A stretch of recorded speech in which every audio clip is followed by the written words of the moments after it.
Skyward Sword takes place at the very beginning of the Zelda timeline, and sets up a lot of the recurring elements throughout the series. Link, Ganon and Zelda's origins, the birth of the Kingdom of Hyrule, and the very beginning of the cycle of reincarnation that has led to so many different Links and Zeldas throughout time. The game's story is one of the most extensive in the series, and in my opinion, one of the best. Let's look into it.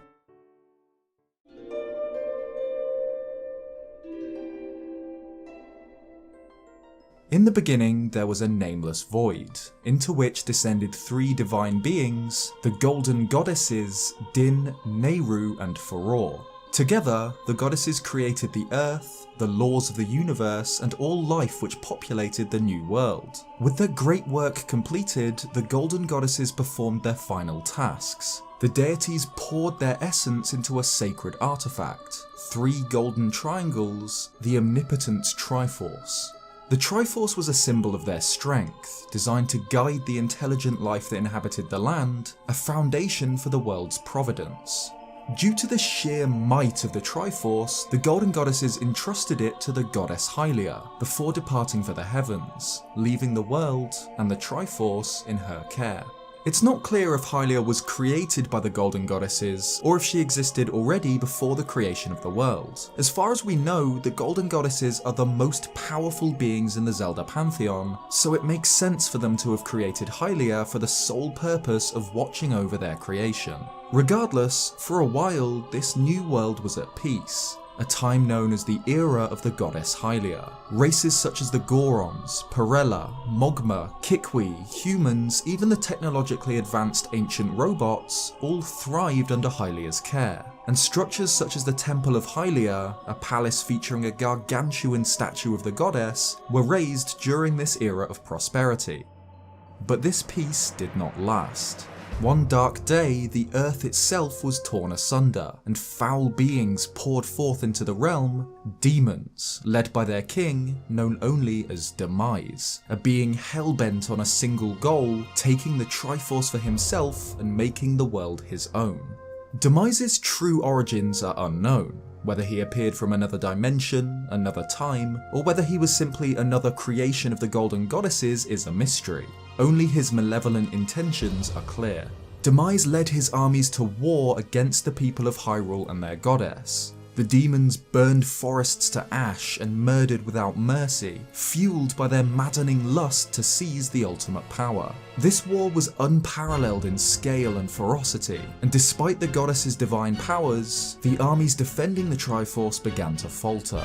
During the darkest hour, Hylia was forced to evacuate the surviving humans, and the Triforce itself, raising them into the skies, alongside the Temple of Hylia's statue of the goddess, before projecting a magical cloud barrier between land and sky, which put the sacred artifact out of Demise's immediate reach.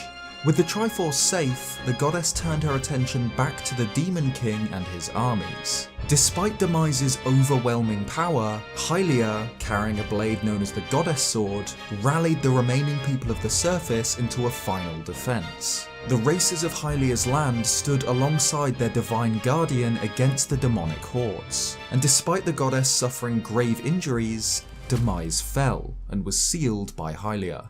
Peace had returned to the land, but at a cost. Hylia was mortally wounded, her people scattered, and despite Demise's apparent defeat, the goddess knew that the seal which bound him would not last forever. Hylia had impaled the Dark King's skull with a powerful artifact known as the Sealing Spike, which stripped him of his physical body, trapping the demon within the monstrous form of the imprisoned, which was then itself sealed at the very spot in which the statue of the goddess once stood.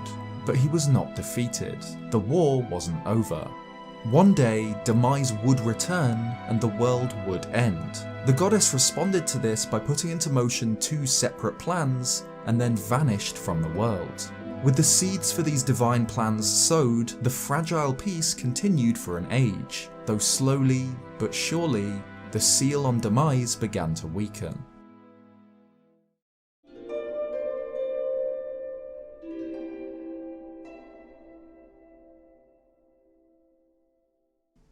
Centuries later, the islands raised into the heavens by Hylia have developed into small settlements above the clouds. The largest of these, of course, being Skyloft. A skyfaring civilization developed. There are pubs, shops, even the Knights Academy, a school which trains warriors, and Skyloft's people ride loftwings to travel between islands. Loftwings are great, intelligent birds, and each Skyloftian is considered one half of a pair, bound to their bird for life.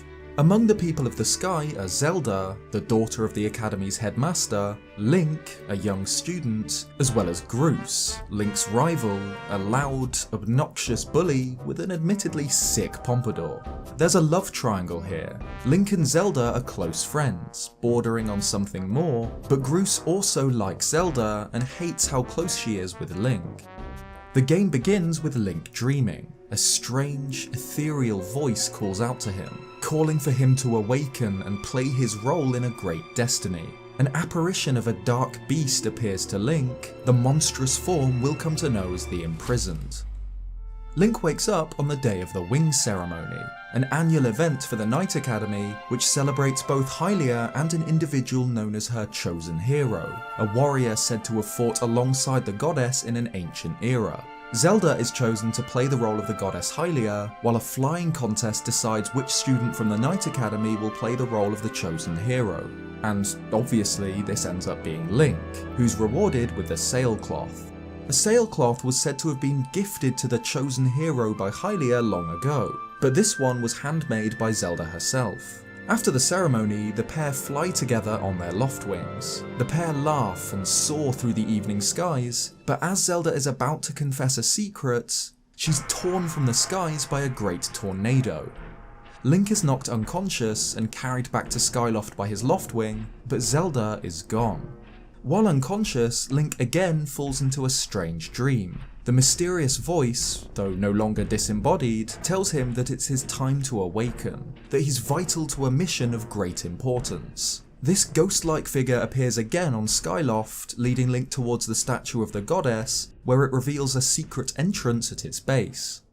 Inside the statue, Link confronts the spectre, which reveals its identity as Fi, a creation of the goddess Hylia designed for a single purpose long ago, to live within the goddess sword, to aid a chosen hero on his journey. Fi explains that Zelda is still alive, that she, too, is a chosen individual fated to be part of this great mission. Link draws the goddess sword before Fi gifts him the Emerald Tablet, which, when placed into a pedestal, pierces the cloud barrier that separates the surface and the skies, allowing Link to begin his journey in the world below. As the winner of the Wings Ceremony's competition, therefore graduating, Link dons the traditional outfit of the Knights Academy in this year's colours, a familiar forest green. He grabs his crimson loftwing and sets forth on his adventure, plunging through the portal in the cloud barrier to the mysterious surface in search of Zelda. This is where the game's story truly begins. Link lands in the Sealed Grounds, a strange forest surrounding a deep spiraled crater overlooked by the ruins of a forgotten temple. These ruins are that of the Temple of Hylia, the shrine built in the ancient past while the goddess herself still walked the earth. The pit below it is the very same place in which Demise was sealed in the form of the Imprisoned, and his dark energy bleeds out from the sealing spike. In the ruins of the Temple of Hylia, now known as the Sealed Temple, Link meets a mysterious old woman, who's hunched over, buried under a pointed cloak. She has an extraordinarily long braid in her hair, which is coiled around her head many times. The symbol on the back of her cloak is that of the Sheikah Eye, a strong hint towards her true identity. The old woman reveals that she has sat waiting for Link for many years, so that she could guide him on his journey. She has met Zelda, who has gone to the Farron Woods to discover her destiny. Link travels to the shaded Farron Woods and opens the ruinous Skyview Temple with a slingshot. He traverses through the dungeon, solving puzzles and slaying enemies, until he's stopped by the appearance of a sinister figure, Girahim. Girahim, or Lord Girahim as he prefers to be called, apparently rules the demons on the surface. He's well-spoken, prideful, and absolutely psychotic, reveling in slaughter and violence. Girahim reveals that it was he who sent the tornado into the skies. He plucked Her Majesty from her perch in the clouds, as he puts it. However, a servant of the goddess managed to snatch Zelda from his clutches, and now she's just beyond the door in the Skyview Spring. Furious, Girahim tries to beat Link to within an inch of his life, flying at him with a razor-like curved black sword, but the hero ultimately bests him in the ensuing duel. The Demon Lord vanishes. Link has won, for now.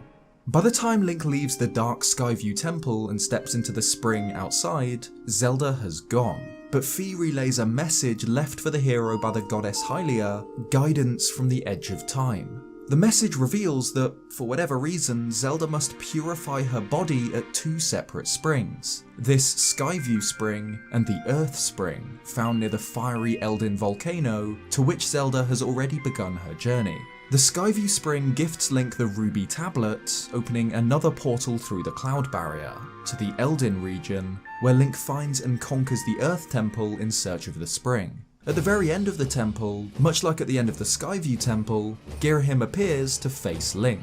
He explains that he'd heard that his minions had finally captured Zelda, and that he'd rushed to the temple only to find, to his fury, that the same servant of the goddess had snatched her from their grasp once again.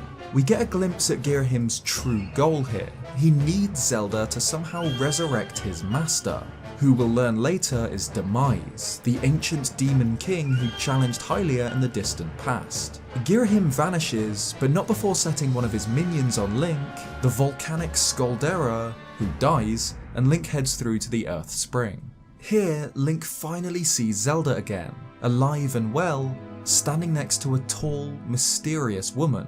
Zelda notices Link and begins to run towards him, but is stopped by the woman, who insists that they focus on the task ahead. Zelda apologizes to Link and steps into a portal of golden light, vanishing. The woman, who wears her golden hair in a long braid and features the Sheikah eye symbol on her forehead, scolds Link for being so late. He had failed to protect Zelda. Without this strange servant of the goddess's intervention, Zelda would have already been lost. "You must summon a shred of courage and face the trials before you," says the woman, before disappearing after Zelda. The Earth Spring also hides a message for Link left by the goddess Hylia, revealing that Zelda has set off for the Temple of Time in the Lanayru Desert, to travel through a gate of time into a distant world. Note that this isn't the Temple of Time that we're familiar with from Ocarina of Time and Breath of the Wild. This is an even earlier site, from which the architects of the later temple took its name. Like with the Eldin region, the Lanayru Desert is unlocked with a tablet, opening another portal in the clouds. This area features the Lanayru mining facility, the ancient robots, and timeshift stones. Blue crystals which, when struck, create small pockets of time travel, bubbles of a technologically advanced past. At the Temple of Time, Link once again encounters Zelda and this woman, but surprise surprise, they're ambushed once again by Girahim, who draws his sword and lunges forward. The woman, whose name is revealed to be Impa, meets Girahim in combat, blocking the demon's strikes with a magical shield. Girahim hacks violently at Impa's guard, while Zelda throws Link the goddess harp. A piercing blow from Girahim's sword finally breaks through Impa's magic, throwing her aside and clearing the demon's path to Zelda, but Link leaps in to join the battle, narrowly missing a jumping swing with a goddess sword before standing to block Girahim's passage. Before the Demon Lord can recover, Impa tells Link to visit the old woman at the sealed grounds and enters the Gate of Time with Zelda, before destroying the portal with a magical explosion. Girahim is untethered, and his rage knows no bounds. He threatens to kill Link so excruciatingly that he'll deafen himself with the sound of his own screams. Gnarly. But, as he puts it, he has no time for recreation, and so vanishes once more. Link makes his way to the sealed grounds, but brings with him an unlikely visitor from the skies.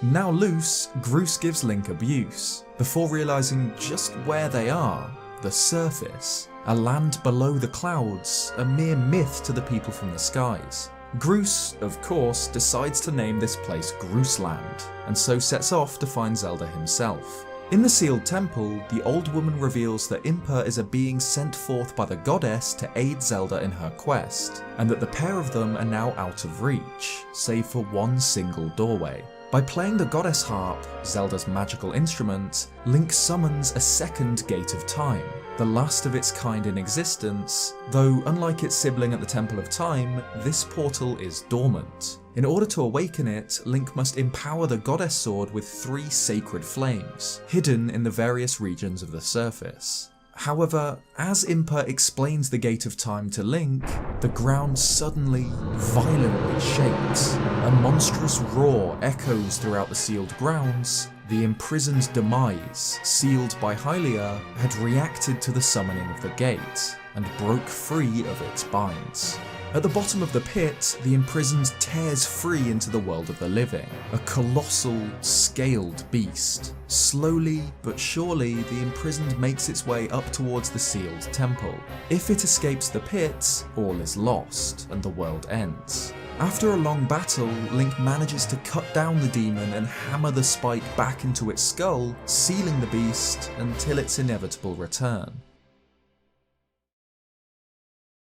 In order to learn the locations of the 3 sacred flames with which to imbue the goddess sword, Link enters the Thunderhead, a huge storm in the clouds above. The Thunderhead conceals the Isle of Songs, at which Fi will relay messages from Hylia to Link, revealing details about the sacred flames' locations and teaching him 3 harp songs. The messages explain that in order to obtain the flames, Link must earn 3 sacred gifts, bestowed upon completion of 3 separate trials. These relics are the Water Dragon's Scale, allowing Link to swim underwater, the Claw Shots, a pair of twin hook shots, and the Fire Shield earrings, protecting him against extreme heat. All 3 items are obtained after completion of Silent Realm trials. Link must play the various themes learned at the Isle of Songs to open trial gates in 3 areas, which then allow him to access the Silent Realm, a mysterious, ethereal parallel world only inhabited by eerie figures known as the Guardians. To complete a silent trial, Link must collect sacred tears, avoiding the sentinels and waking water, eventually earning himself the trial's sacred gift. Each time Link obtains a gift, he's able to access a new area, each home to a dungeon, completing which will allow Link to empower his sword with a sacred flame. The Farron region features the Ancient Cistern, which upgrades the Goddess Sword into the Goddess Longsword. The Lanayru region has the Sand Ship, which upgrades the blade into the Goddess White Sword. And the Eldin region has the Fire Sanctuary, which finally transforms the blade into the legendary Master Sword, after a second encounter with Girahim. Link returns to the sealed grounds, now able to awaken the Gate of Time which lies dormant there, but a familiar foe reacts to the sacred power of Link's sword. The imprisoned breaks free once again. With the help of Groose, who has built himself a weapon of mass destruction he calls the Groosinator, Link seals the beast and the evil is suppressed once more. Finally, Link is able to awaken the Gate of Time. Loosing a skyward strike at the dormant block causes it to transform into a portal identical to that which Impa had destroyed at the Temple of Time. The gate opens, revealing row after row of churning cogs, like the mechanism of a great clock. The Gate of Time leads to the distant past, to a time in which the goddess Hylia has only just sealed away demise after the ancient battle for the Triforce, and has only just raised land into the skies to protect her people. Where Link now stands is the Temple of Hylia. Long before it would come to be known as the Sealed Temple, long before his own time. He stands now in the time of legends, shortly after a battle where gods and demons fought for the fate of the world. And it's here, in the distant past, where Link is finally reunited with Zelda, who explains the truth, her role in this story.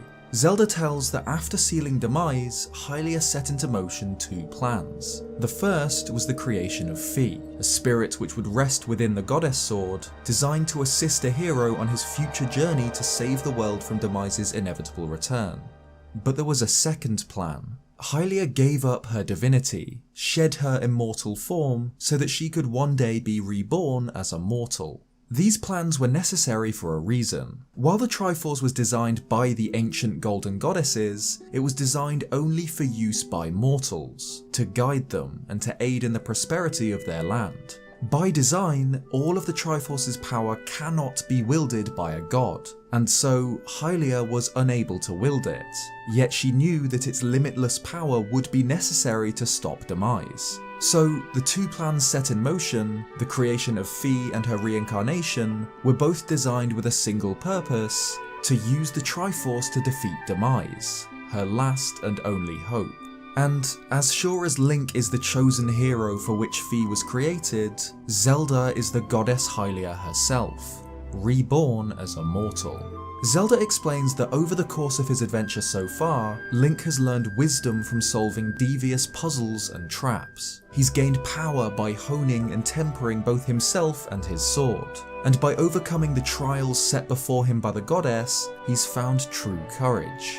With these three qualities, he's now worthy of wielding the Triforce. His hand glows brightly with the full symbol of the Triforce, of power, of wisdom, and of courage. Link's journey has forged him into an individual possessing all three qualities of the Triforce, and so he can now wield its complete power. We've seen later on in the timeline what happens when someone who possesses an imbalance of these qualities tries to use the Triforce. Ocarina of Time's Ganondorf personifies power, and so when he breaks into the Sacred Realm and reaches the Triforce, it shatters, leaving him with only the Triforce of Power, the piece which he embodies most, while the other two house themselves in Link and Zelda. But by proving himself to possess all three attributes, Skyward Sword's Link will be able to use the entire Triforce to bring an end to demise, once and for all.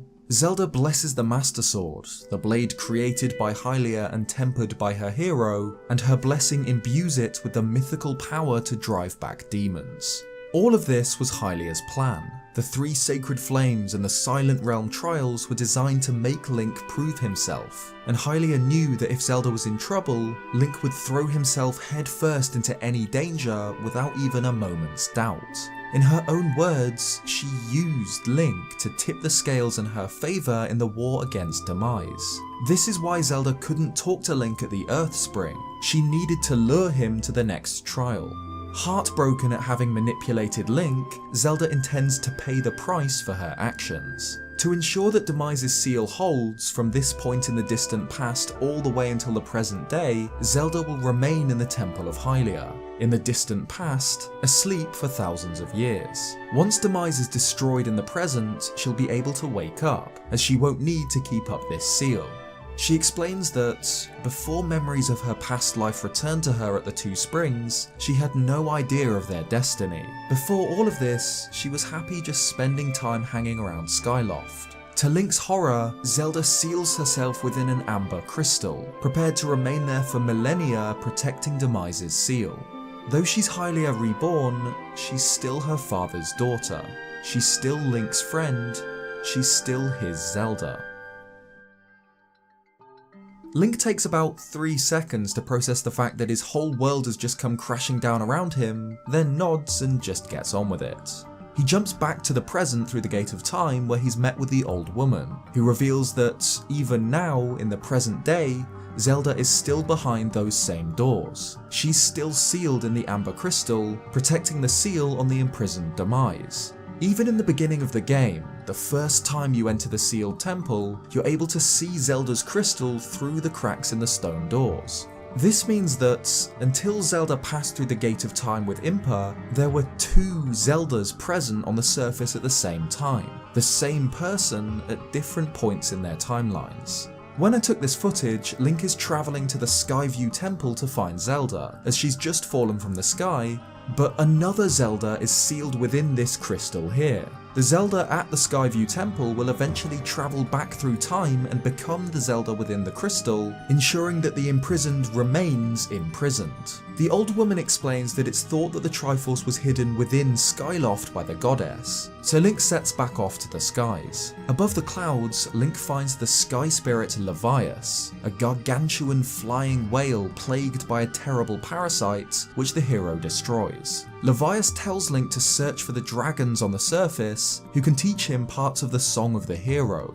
the key to revealing the Triforce's location. So Link travels back across the surface, seals the imprisoned for a third time, and learns parts of the Song of the Hero from Faron, Eldin and Lanayru, the last of which the hero has to heal by growing a Tree of Life sapling in the distant past and picking a life tree fruit from its branches in the present thousands of years later. Levias then completes the Song of the Hero, which allows access to the Skyloft Silent Realm, which in turn opens up Sky Keep, a labyrinthian dungeon built into Skyloft, designed by the goddess to house the Triforce itself. Sky Keep is the game's final dungeon, bringing together elements from all dungeons across the game, during which Link finds the Triforce pieces of wisdom, power and courage, finally completing the divine artifact. With the entire Triforce in his possession, Link stands atop Skyloft's great statue of the goddess, closes his eyes, and makes a wish planned thousands of years ago, for the destruction of Demise.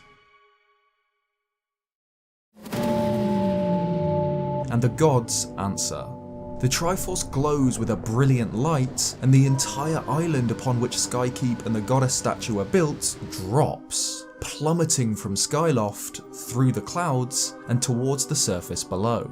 Just as Demise, as the imprisoned, breaks free once more, the entire island comes crashing down, crushing the Demon King beneath thousands of tons of stone. Black energy flares around the sealed grounds, and Fi confirms it, the Demon King has been annihilated in his entirety by the power of the Triforce. Demise is dead, and Zelda can awaken.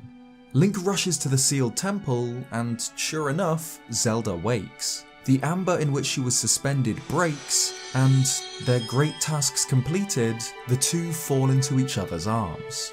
Groose, the old woman, Link and Zelda celebrate their victory, the final eradication of Demise, until Girahim bursts into the room with a flash of sharp magic. "My master may have perished in this age," spits Girahim, "but in the past he lives yet. I'm taking the girl back through that gate to help me revive the Demon King." Link tries to stand against Girahim, but is too weak, and despite his courage, Groose fails to block the demon's path to the gate. The two vanish into the distant past, followed closely by Link.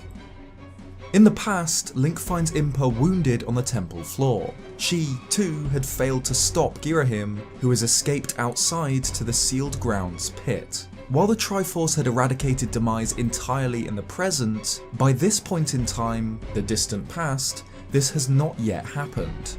The Demon King remains sealed.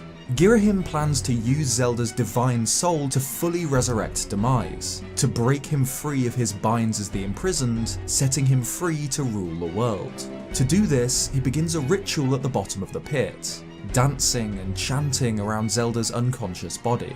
Needing time to complete this ritual, Girahim summons a legion of monsters to stall the hero's descent into the pit. Girahim sends forth hundreds of his own to their deaths, screaming that he doesn't care if the whole lot of them get lodged on the end of Link's sword, they will buy him the time he needs. It's an army versus one human, but that human is Link. The hero tears his way through Girahim's legion of monsters, the sacred might of the Master Sword cleaving through bokoblins, stalfos, even moblins with ease, until he finally carves his way down to Zelda and Girahim. Girahim, in a blood-curdling rage, throws and suspends Zelda in the air high above the battlefield, determined to finally finish the meddlesome hero and complete his ritual without interruption. The Demon Lord explodes into dark energy, and raises himself and the hero onto a magical platform high above the sealed grounds. Here we see Girahim's final form, a sleek, metallic body, smooth and marked in black and white. And for a second, we see a glimpse of his true self. Just as he refers to himself as a weapon, we see him not as a demon lord, but but as a brutal black sword. After a two-phase battle, first fought on the magic platforms and then a sword fight on the surface, Girahim is defeated for the last time. He curses Link, but it's already too late. His ritual is complete, and his master will walk the earth once more. Darkness swells from the center of the pit, and sure enough, the imprisoned breaks free once more, towering above Link. However, this time it has Zelda, still suspended in the air by Girahim's magic. The beast roars and begins to consume Zelda's soul, feasting on the divine energy, using its power to return to its true form. Silence falls on the sealed grounds. The imprisoned's hulking shadow no longer looms over the pit, yet the pit is darker than ever. An ancient evil has returned to the world. Demise is reborn. Wordlessly, the Demon King raises his hand towards Girahim, who falls limp, rising slowly into the air. Demise smiles and pulls a great sword from the Demon Lord's chest, before absorbing what remains of Girahim into its blade. The weapon is the negative image of the Master Sword. Where the goddess's blade is light, smooth and straight, Demise's is black, brutal and jagged. Whereas Fi is the spirit of the Master Sword, created by Hylia in an ancient age to serve the hero, Girahim is the spirit of Demise's blade. His final form closely resembles Fi, smooth and metallic, and his text box features the same Hylian letters in the background, which translates to sword. If the Master Sword is a blade to bring hope to the land, then this sword is a weapon to blot out the light. The ancient Demon King has been reborn, and his victory seems all but guaranteed. But one last obstacle stands between him and Dominion, Link, who stands defiant, sword drawn. His bravery impresses Demise, who before had seen humans only as weak things, insects shivering under rocks and fleeing at the mere sight of him. When Demise last walked the earth, its people screamed and clung to Hylia, desperate for the protection of their goddess, but now a human stands against him, prepared to dance with death to defend his world. Demise prepares a place to entertain his challenger, a strangely peaceful realm, an unfamiliar sky reflected in an endless pool of shallow water. The hate for the gods that has boiled in my veins.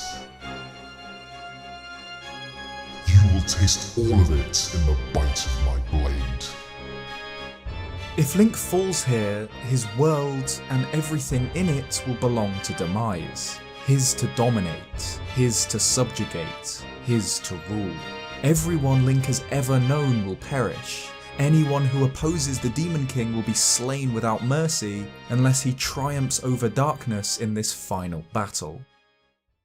Demise swings his great sword with monstrous strength, but moves terrifyingly quickly for a being of his size. He lunges at the hero with violent swings and sharp punches, even calls down lightning and catches it, bringing the black blades to life with crackling blue energy. But in the end, the Demon King falls.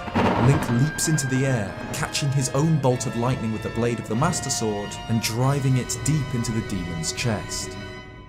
Demise stands, defiant, and tries to raise his sword skyward once more, but his strength fails him. His sword, Girahim's true form, abandons him, leaving the king alone in the darkness he summoned.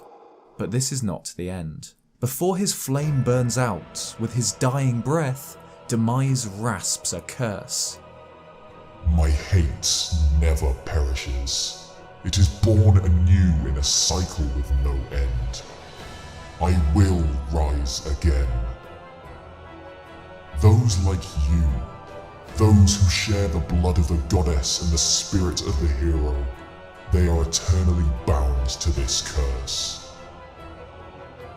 An incarnation of my hatred shall ever follow your kind, dooming them to wander a blood-soaked sea of darkness for all time.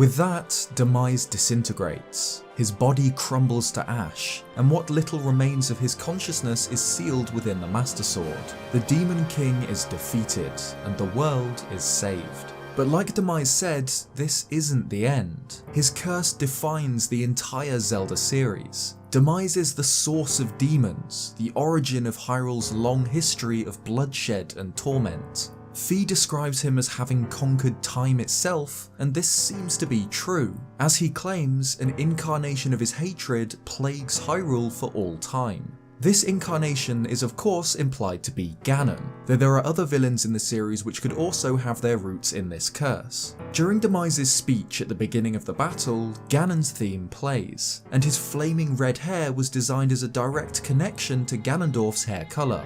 Ganondorf is essentially Demise reborn, his hatred and his malice resurfaced. In fact, Breath of the Wild heavily explored the idea of malice as a distinct energy form. It's the energy of the Calamity Ganon, and it creates and powers its minions, it causes the Blood Moon, it's the substance from which the Blight, the Calamity, and Dark Beast Ganon itself are formed. In the original Japanese version of Skyward Sword, Demise claims that his hatred and malice will follow Link and Zelda for all time, using the exact same kanji as the subtitle for Dark Beast Ganon, Hatred and Malice Incarnate. So it's possible that Demise is the ancient origin of malice, an idea we see explored in small ways in Skyward Sword, such as the energy powering Koloktos or the evil crystals obtained from some enemies. It's possible that Ganondorf would have been born regardless of this curse, as the king of the Gerudo shortly before Ocarina of Time, but his descent into madness, his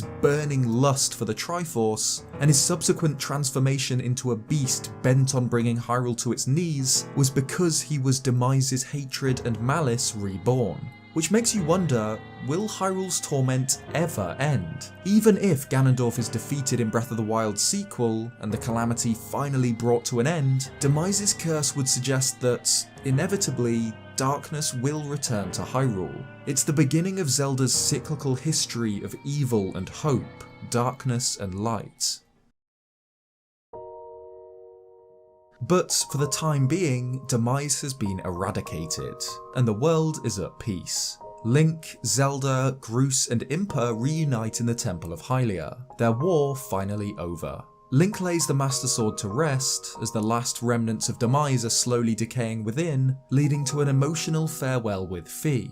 The spirit explains that, while she was created simply to carry out one purpose, as a tool built by the goddess, over the course of their journey she's come to consider the time spent with Link among the most precious data she has on record. She feels something she's unable to identify, a feeling which most closely correlates with the emotion of happiness. Her great task finally complete, Fi begins a sleep without end in the sword.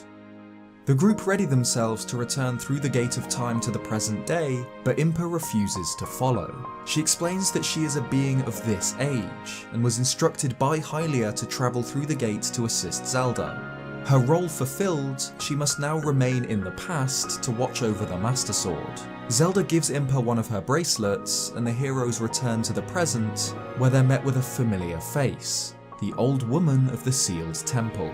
Immediately after leaving Impa in the past, the truth is clear. The old woman isn't some mysterious hermit, she is Impa, after having waited in the temple since the distant past. For the three who passed through the Gate of Time, mere moments have passed since they talked with the Sheikah, but for the old woman it has been centuries. Impa smiles, telling Zelda she said they'd meet again, before fading away, finally at peace. Much in the same way that Sheikah monks vanish after Link completes their trial. Impa leaves behind only a bracelet, the same one given to her in the distant past by Zelda, many years ago. Behind her lies the Master Sword, still in its pedestal, at rest until the next time it is needed.